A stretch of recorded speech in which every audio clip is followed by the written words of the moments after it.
brought to you by Nova शुद्ध घी। जब जब खाए दिल खुश हो जाए, सदियों का नोवा शुद्ध देसी घी, सपना स्वस्थ भारत का। I love घी। कुछ घंटे बाद फिर हमारे पास एक और अपडेट खबर आती है कि ऐसा कुछ भी नहीं है। आम आदमी पार्टी इस बार के दूसरे चुनाव में उतर ही नहीं रही है। क्या हुआ था आपके साथ? मैंने आपको कैंडिडेट बनाया, पार्टी मुझसे बोलती है। मैंने कहा मैं अपनी टीम से चर्चा कर लेता हूँ। पार्टी से किसका फोन? सौरभ भारद्वाज जी का, दिल्ली प्रदेश आम आदमी पार्टी, उनका फोन आया था। वो जो अगर कैंडिडेट है, छात्र है, किसी चीज़ से कोई मतलब ना हो उसका डीओ से। अगर दीपेंद्र हुड्डा का दोस्त है, वो दीपेंद्र हुड्डा चाहते उसको टिकट मिल जाएगी। सचिन पायलट चाहते टिकट मिल जाएगी। देवेंद्र यादव दिल्ली प्रदेश के अध्यक्ष है, जिसको चाहेंगे टिकट मिल जाएगी। और उनको किसी चीज़ से कोई मतलब ही नहीं है। बिल्कुल बेची गई। किसने बेची और कितने रुपए में बेची? ये राष्ट्रीय अध्यक्ष, राष्ट्रीय प्रभारी किस संगठन? NSUI के टिकट, राष्ट्रीय अध्यक्ष मतलब वरुण चौधरी, राष्ट्रीय प्रभारी कन्हैया कुमार, ये सब मिल के टिकट बेचते हैं और ऐसे ऐसे काम करते हैं। टूसू चुनाव में महज 2 दिन बाकी हैं और ऐसे में जो प्रत्याशी हैं वो अब अपनी पूरी जान फूंक रहे हैं, चाहे वो किसी भी संगठन के हों। लेकिन इसके अलावा इस बार के टूसू चुनाव में एक बहुत ही इंटरेस्टिंग फैक्टर है, वो है निर्दलियों का, वो भी बगावती निर्दलियों का, क्योंकि जिनका टिकट कटा वो बगावत करके मैदान में उतरे। लेकिन एक प्रत्याशी ऐसे हैं जिनका एक पार्टी ने ही ये कह सकते हैं कि काट दिया। कैसे काटा वो आपको बताएंगे।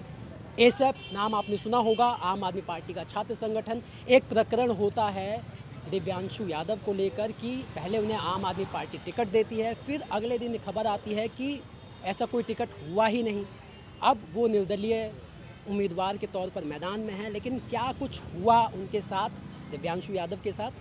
हमारे साथ बातचीत करने के लिए वो खुद मौजूद हैं। दिव्यांशु जी, बहुत स्वागत है आपका दिल्ली तक पर। बहुत बहुत धन्यवाद। एक खबर आती है हमारे पास और हम उस खबर को बनाने में जुट जाते हैं, वो ये कि एसएफ जो आम आदमी पार्टी का छात्र संगठन है, उसने प्रेसिडेंट पद के लिए आपको अपना उम्मीदवार बनाया है। फिर कुछ जैसी हमारी वो खबर हम लिख देते हैं पूरी, कुछ घंटे बाद फिर हमारे पास एक और अपडेट खबर आती है कि ऐसा कुछ भी नहीं है। आम आदमी पार्टी इस बार के दूसरे चुनाव में उतर ही नहीं रही है। क्या हुआ था आपके साथ? देखिए, मैं पूर्वांचल से आता हूँ। पिछले 5 सालों से दिल्ली विश्वविद्यालय में संघर्ष कर रहा हूँ। ऐसा स्टूडेंट, मैंने छात्रों के हर मुद्दे पे लड़ाई लड़ी है, चाहे DU का कोई मुद्दा हो, चाहे लाइब्रेरी का प्रोटेस्ट हो, चाहे LLB का प्रोटेस्ट हो, चाहे मुखर्जी नगर या राजेंद्र नगर में जो घटनाएं घटी, हर मौके पे सबसे मौजूद खड़ा रहा हूँ। आप दिल्ली विश्वविद्यालय में किसी भी छात्र से बात पूछ लीजिए। मैं NSUI से तैयारी कर रहा था, पूरी दमदारी से, दमखम से तैयारी कर रहा था, मजबूत तैयारी थी। सिर्फ स्टूडेंट के दम पे हमारी तैयारी थी, क्योंकि मेरा घर 1000 किलोमीटर दूर है यहाँ से। वहाँ से आके मैं यहाँ तैयारी कर रहा हूँ, तो ना मेरे पास किराए के गुंडे थे, न किराए की गाड़ियाँ थी, सिर्फ भाईचारा था। दोस्तों के दम पे, चाहने वालों के दम पे, जो जोड़े थे स्टूडेंट, जिनका काम करवाया था, जिनकी मदद की थी, उनके दम पे तैयारी कर रहा था। NSUI ने टिकट नहीं की, उनके कोई कारण वहीं से शुरू कर देते हैं। कोई भरोसा तो आपको NSUI से भी मिला होगा ना, तभी आप तैयारी कर रहे थे? बिल्कुल पूरा भरोसा मिला था। उन्होंने कहा था आप स्टूडेंट जोड़ो, जितने मानक उन्होंने बताए थे उसको 110% पूरा करके दिया। और सिर्फ स्टूडेंट के दम पे टिकट मांग रहा था, क्यों चाहिए। लेकिन मेरे पास एक कमी थी बस, कि टिकट मांगने वाला कोई नहीं था। टिकट मांगने का मतलब कैसे, थोड़ा विस्तार से समझाइए ना। मांगने का मतलब कैसा? देखिए, कैसे मिलता है? कैसे मिलता है, देखिए, जैसे दिल्ली विश्वविद्यालय का चुनाव है छात्र संघ का, तो स्टूडेंट्स का चुनाव होना चाहिए। मैं ऐसा स्टूडेंट चुनाव लड़ रहा था, मेरे साथ जितने लोग अभी भी हैं सब स्टूडेंट हैं। तो जो टिकट मांगने की एक बात आती है कि एक कोई नेता चाहिए, चाहे वो दिल्ली का नेता हो, चाहे हरियाणा का नेता हो, चाहे राजस्थान का नेता हो, लॉबी चाहिए। मैं कहीं तो आपको नाम बता सकता हूँ। हाँ बिल्कुल, अगर आप इतनी बेबाकी से बोल रहे हैं तो हम भी उम्मीद करते हैं कि किस तरीके से प्रक्रिया से होते हुए, गुजरते हुए टिकट मिलता है, कैसे टिकट कट जाता है, फिर कैसे अचानक किसी कैंडिडेट को टिकट मिल जाता है जिसका नाम रेस में भी नहीं था। तो खुलकर अगर बात हो तो ज़्यादा अच्छा है। मैं बिल्कुल खुल के बात करना चाहता हूँ आपसे कि यहाँ पे जो दिल्ली विश्वविद्यालय NSUI जो टिकट देती है, एक टिकट दीपेंद्र हुड्डा मांगते हैं। वो जो अगर कैंडिडेट है, छात्र है, किसी चीज़ से कोई मतलब ना हो उसका DO से। अगर दीपेंद्र हुड्डा का दोस्त है, वो दीपेंद्र हुड्डा चाहते उसको टिकट मिल जाएगी।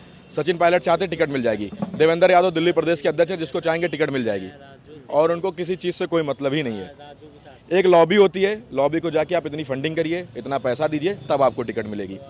मैं निर्दलीय चुनाव लड़ना चाहता था। आप यहाँ का राजनीतिक तंत्र, लॉबी का सिस्टम समझिए कि मैं इंडिपेंडेंट चुनाव लड़ना चाहता था। जब NSUI से आपका टिकट नहीं हुआ, इन्होंने मुझे सुबह 7:30 बजे ये बात बताई है, NSUI NSUI ने।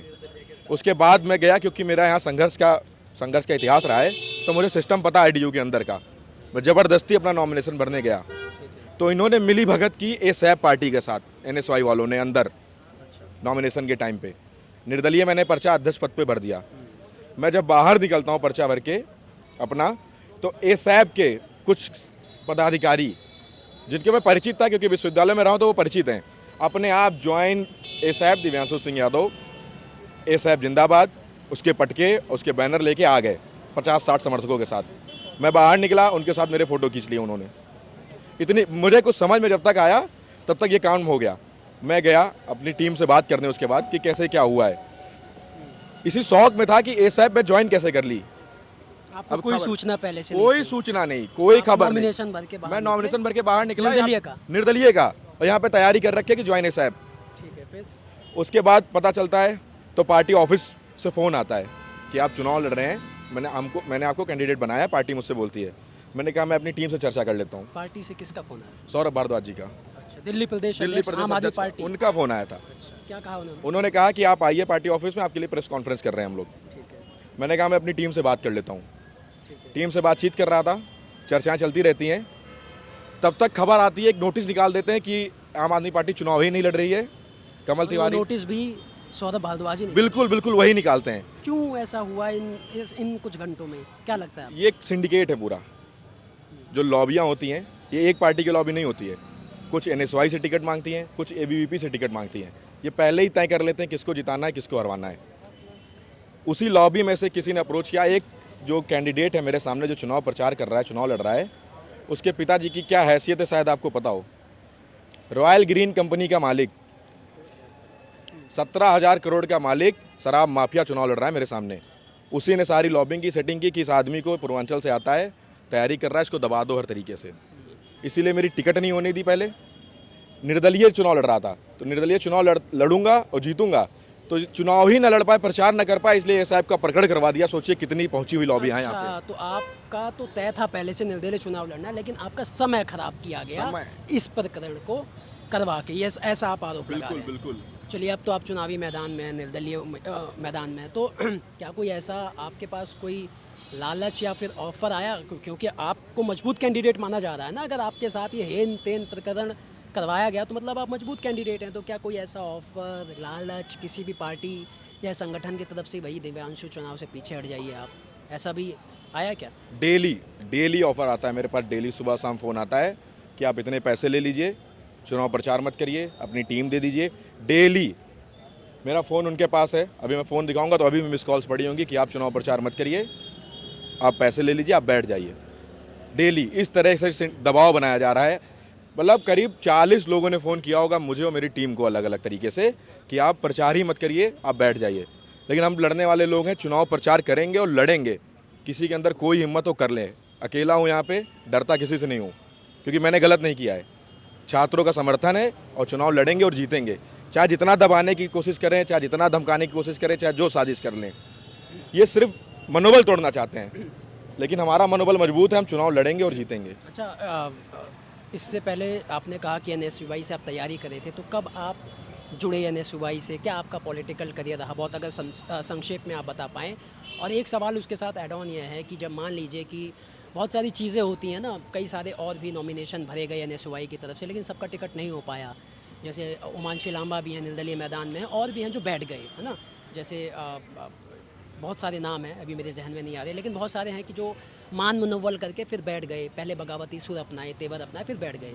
तो क्या पार्टी के प्रति एक लॉयलिस्ट की तरह आपको नहीं देखा जा रहा था, या पार्टी ने कहा कि भाई आप हमारे लॉयलिस्ट हो, इस बार आपका टिकट नहीं हुआ, बैठ जाइए, अगली बार हो जाएगा, या फिर कहीं और आपको कुछ पद या कुछ दे दिया जाएगा? कुछ ऐसा? ऐसी कोई बात ही नहीं हुई। कोई बात आपको छोड़ दिया गया, एकदम छोड़ दिया गया, बीच में छोड़ दिया गया। ऐसा इसलिए हुआ क्योंकि मैं जो तैयारी कर रहा था ना, मेरे पीछे कोई लॉबी नहीं थी, कोई बड़ा नेता नहीं था।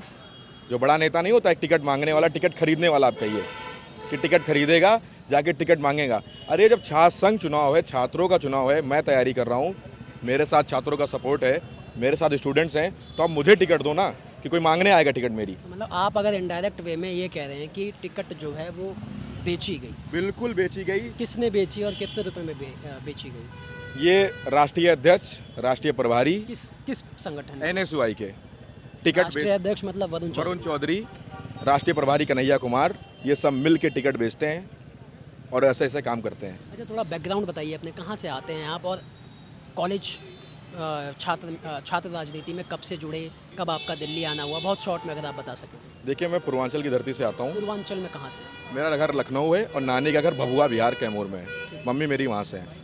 मेरा 2019 में admission campus law centre SDTV Khalsa college computer science honours में हुआ था। उसके बाद मैं अभी फाइनल ईयर स्टूडेंट हूँ CLC का। तो मतलब आप पूर्वांचल से आते हैं, और तो क्या लगता है आपको, क्योंकि जब हम समीकरण देखते हैं तो पूर्वांचली वोट तो अच्छा खासा है DU में, क्यों, क्या मतलब एक क्या वजह आप गिना सकते हैं कि पूर्वांचलियों को जब हिस्सेदारी देने की बात आती है, दावेदारी देने की बात आती है, तो अभी भी अगर हम देखें संगठन के तौर पर या पार्टी के तौर पर, तो दीपिका झा सिर्फ हमें नज़र आती हैं पूर्वांचली चेहरा, बाकी सब जाट गुजर की एक तरीके से लॉबी हो गई है। आप DU के अगर चुनाव को देखें कई सालों के, तो इतना बड़ा वोट बैंक होते हुए भी वो कंसोलिडेट क्यों नहीं कर पाता कोई भी उम्मीदवार, चाहे आप ही क्यों ना हो? क्या लगता है आपको, जो पूर्वांचल वोटर है वो कंसोलिडेट होगा आपके नाम पर इस बार? बिल्कुल, पूरा पूर्वांचल एक साथ है। मैं आपको मोबाइल दिखाऊं, मैं जब टिकट वाला घटना हुई तो 2 दिन तक मैं फ़ोन अपना इस्तेमाल नहीं किया। मेरा फ़ोन फुल हो गया था मिस कॉल से, मैसेज से कि हुआ क्या, आप चुनाव लड़ोगे कि नहीं लड़ोगे। मैं उसके बाद अपनी हिम्मत बांधा हूँ, सारे साथियों ने मुझे मनोबल बढ़ाया है, समर्थन दिया है, तब मैं हिम्मत कर पाया कि मैं चुनाव लड़ूंगा, क्योंकि मुझे चुनाव लड़ना है। पूर्वांचल की आप बात आई, जैसे आपने एक शब्द कहा अभी पूर्वांचल की चर्चा करते हुए कि एक वोट बैंक, पूर्वांचल एक वोट बैंक। तो ये जो पार्टियां हैं, यहाँ की लॉबियां हैं, पूर्वांचल को एक वोट बैंक समझती हैं सिर्फ, कि एक बड़ा सा प्रोग्राम करेंगे। कल ABVP का प्रोग्राम रामजस कॉलेज में है, उसमें मनोज तिवारी को बुलाएंगे, बड़े बड़े मिनिस्टर्स को बुलाएंगे, सिंगर को बुलाएंगे, प्रोग्राम करेंगे, 2 लिट्टी बांटेंगे सबको।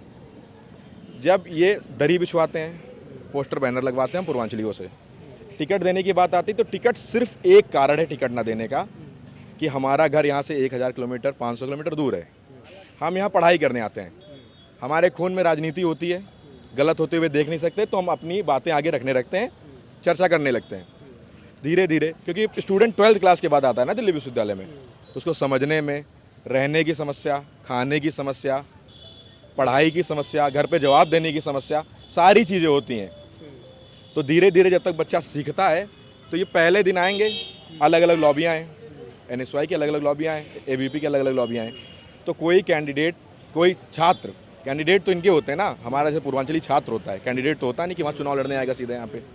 तो धीरे धीरे यहाँ पे, जब मेरे अपना इतिहास बताता हूँ, मैं पिछले 5 सालों से, एक OBE का प्रोटेस्ट हुआ था, उसको मैंने किया था, उसके बाद से लगातार अलग अलग प्रदर्शनों में रहा हूँ। तो मैंने टीम जोड़ी है, उसकी वजह से मैं चुनाव लड़ पा रहा हूँ, नहीं तो मैं चुनाव ना लड़ पाता। जो मेरे अंदर हिम्मत है कि मैं अलग अलग प्रदर्शनों में रहा हूँ, लोगों के बीच रहा हूँ, उनको जोड़ पाया हूँ। मैं अभी एक समान परिवार का हूँ। अच्छा, ये बताइए चुनाव प्रचार कैसे कर रहे हैं, क्योंकि हम तो पिछले कई दिनों से DU का जो है चुनाव प्रचार देख रहे हैं कैंडिडेट का। बड़ी महंगी महंगी गाड़ियाँ, बड़ा भौकाल, बड़े बड़े सिंगर बुलाए जा रहे हैं, और अभी मैंने आपको देखा कि आप जो है वो अपने 4-5 साथियों के साथ पैदल ही कैंपेन किए जा रहे हैं। तो क्या अभी आप, क्योंकि चुनाव प्रचार शाम का समय थम गया है, या आप भी बड़ी बड़ी गाड़ियाँ लेकर चुनाव प्रचार कर रहे हैं, या आपका ये सामान्य चुनाव प्रचार ऐसे ही चल रहा है? बिल्कुल, जैसे बड़ी बड़ी गाड़ियों की बात हुई, तो मेरे पास एक भी गाड़ी नहीं है, दोस्त लेके चले आते हैं, उन गाड़ियों से प्रचार कर लेते हैं। हमारा सामान परिवार से आते, तो सामान प्रचार है, छात्रों के साथ मिलके 1-to-1 मार्किंग करके सब हर जगह प्रचार कर रहे हैं। और ये जैसे बड़ी बड़ी गाड़ियों की बात हुई, ये सारी रेंट पे लेके आते हैं, और कुछ के तो घर में इतनी गाड़ियाँ हैं। एक कैंडिडेट जो मेरे सामने लड़ रहा है, उसके घर पे 62 फॉर्च्यूनर हैं।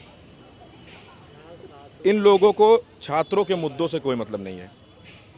आप एक बात बताइए, डूसू की और एक सच जान लीजिए आप, मैं campus law centre 3rd year का स्टूडेंट हूँ, 5 सालों से दिल्ली विश्वविद्यालय इसी नॉर्थ कैंपस में हूँ, अलग अलग जगह जाता रहता हूँ कॉलेजेस में। जितने भी कैंडिडेट हैं डूसू की, उनकी आप प्रोफाइलिंग करिए, कोई भी ऐसा नहीं है, सारे बुद्धिस्ट डिपार्टमेंट के। पहली बात तो एडमिशन ही इसीलिए करवाया कि चुनाव लड़ना है। ये तो हमने भी कहानियां जो है कई सुनी, सुनी नहीं, प्रूव्ड है। आप चेक करो ना, हिस्ट्री चेक करो, जो कैंडिडेट्स उनकी हिस्ट्री चेक करो। सिर्फ चुनाव लड़ने के लिए एडमिशन कराया है, चुनाव का रिजल्ट जो भी होगा लड़ लुड़ा के चले जाएंगे। ये जो लॉबियां हैं, संगठन है, ये ऊपर ही ऊपर से सब मैनेज करके चुनाव लड़वा के जितवा के चले जाते हैं। ना छात्रों का कोई दर्द समझता है, ना छात्रों की कोई समस्याएं समझता है, इसीलिए वोटिंग का परसेंटेज भी इतना कम है। चलिए, मेरे दो छोटे छोटे सवाल हैं। जब आप जा रहे हैं प्रचार करने, तो जो छात्र हैं उनसे आपको कैसा रिस्पांस मिल रहा है? और दोनों पार्टियों के मैनिफेस्टो आप देख ही चुके हैं, आप किस इशू को लेकर छात्रों के बीच में जा रहे हैं और वहाँ से आपको कैसा रिस्पांस मिल रहा है? देखिए, रिस्पांस की बात तो मैं जब जा रहा हूँ तो छात्र हैरान हो जाते हैं पहले तो कि एक पूर्वांचली कैसे अध्यक्ष पद का नामांकन भर के वोट मांग रहा है।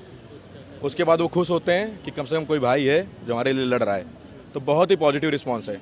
और मैनिफेस्टो की बात रही तो ABVP NSY पिछले 40-50 साल से चुनाव लड़ रहे हैं, जीत रहे। कौन सा इनका मैनिफेस्टो, कौन सा ये काम करते हैं? कोई मतलब नहीं है, सिर्फ मोनोपोली बना के चलते हैं कि कुछ सीटें तुम जीत लो, कुछ हम जीत लें। मैं छात्रों के बीच में जा रहा हूँ तो मेरा सबसे बड़ा एक मुद्दा है हॉस्टल्स का और PG फ्लैट के किराए का, और दूसरा कैंटीन का। क्योंकि मैं समस्या समझता हूँ ना छात्रों की। आप पूरे नॉर्थ कैंपस में घूम लो, कोई एक ऐसा स्पॉट बता दो जहाँ पे कम रेट पे अच्छा खाना मिल जाए कि छात्र जिसके घर से 10,000 रुपये आते हैं वो यहाँ दिल्ली विश्वविद्यालय में सर्वाइव कर पाए। कोई नहीं। बड़े बड़े रेस्टोरेंट्स खोल देंगे, एक कैंटीन नहीं खोलेंगे। पहला मुद्दा हॉस्टल का मुद्दा। आपको याद है दिल्ली विश्वविद्यालय में आखिरी कमरा हॉस्टल का कब बना था?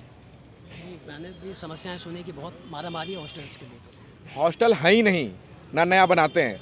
क्योंकि कोई भी छात्र संगठन जो चुनाव लड़ते हैं ना, छात्रों की समस्याओं से तो मतलब है नहीं। छात्र नेता का, छात्र संघ का काम क्या होता है कि एडमिनिस्ट्रेशन को लड़ाई लड़े, उनके सामने बैठे धरना दे कि नया हॉस्टल बनाओ या PG फ्लैट का कम किराया कराओ। ये लड़ाई जारी रहेगी, मतलब पूरी आगे? लड़ाई जारी है।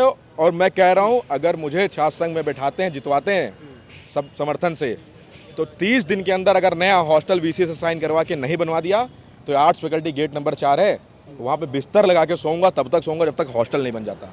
चलिए, अब आपका भविष्य क्या होगा वो तो छात्र तय करेंगे 18 तारीख को। लेकिन ये थे दिव्यांशु यादव, जो पहले तैयारी करे थे NSUI से टिकट नहीं हुआ, निर्दलीय मैदान में गए।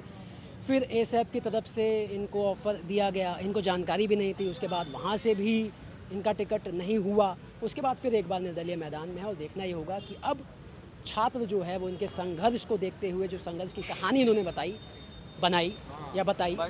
तो अब उसका फैसला तो जनता ही करेगी, छात्र ही करेंगे। देखना होगा चुनावी नतीजे क्या होते हैं। कैमरा पर्सन रंजीत के साथ दिनेश यादव, दिल्ली तक।